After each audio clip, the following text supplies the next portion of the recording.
Yo, what's up guys? Andy from TapLab here, and today I'm going to show you how to lock your Cash App card. So if you aren't familiar with Cash App, it's a full service banking and investing app. Down here in the bottom left, that's going to be your banking tab, your banking screen, and it's going to show your balance. The tab over from that is going to be your card. So this is just like any other credit or debit card. You can swipe it and it's going to spend your balance. You can also spend your balance on the investing tabs over here, but definitely check out my other videos if you're interested in doing that. So this is like if you've lost your card or you feel someone might have access to your card or your account. You're worried about your security. All you need to do is turn on this toggle, then it's just going to lock your card. So then if anyone tries to use your card or anything like that, it's not going to work.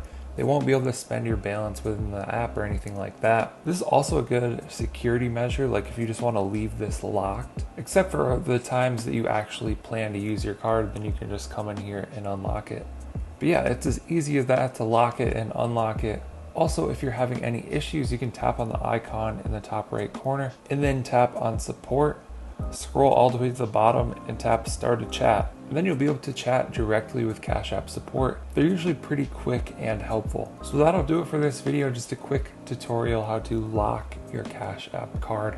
Hope you guys found this video helpful. Let us know what you think down in the comments below. Like and subscribe if you want to see more videos like this. Thank you guys for watching. I'll catch you in the next one.